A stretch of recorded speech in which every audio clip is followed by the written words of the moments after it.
Hey, what's up guys, Will here for GSM Arena. Just 6 months since the previous models came out, it's already time for Realme's new mid-rangers, including the Realme 8 Pro. What's changed? Let's go over its key features and find out.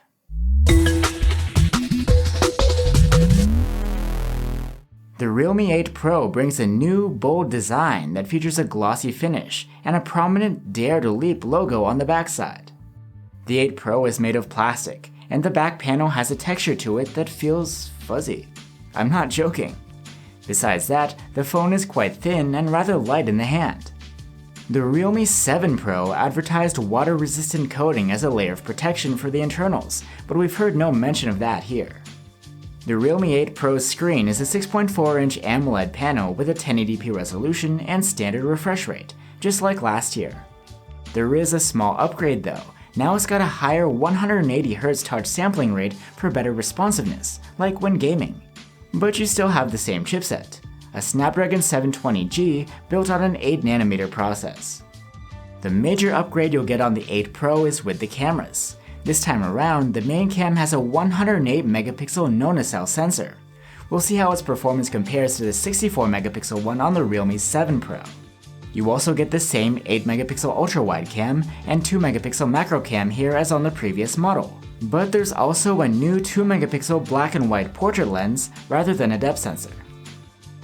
And there's been a change in the front-facing camera too. Now there's a 16MP unit rather than 32. And the final difference I'll talk about here is the speaker. For some reason, while the last model had stereo speakers, this one has just a single bottom-firing one, next to the headphone jack. The rest is basically the same. You have a 4500 mAh battery capacity, as well as support for 50W Super Dart charging, and a bundled 65W adapter. Realme claims you can charge from 0 to 50% in just 17 minutes. Great if you're on the go. Waking up and unlocking the Realme 8 Pro is done with an under-display fingerprint scanner.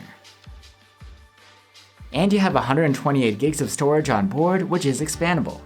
Finally, the Realme 8 Pro comes with Realme UI 2.0 out of the box, on top of Android 11.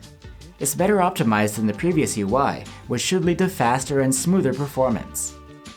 So there you have it guys. Compared to the previous model, most of the package including the chipset is pretty much the same, except you miss out on stereo speakers. But you do get the new 108MP main cam, so hopefully the difference in photo quality is enough to make the trade-off worth it. Thanks for watching guys, stay safe, and I'll see you soon with our full review.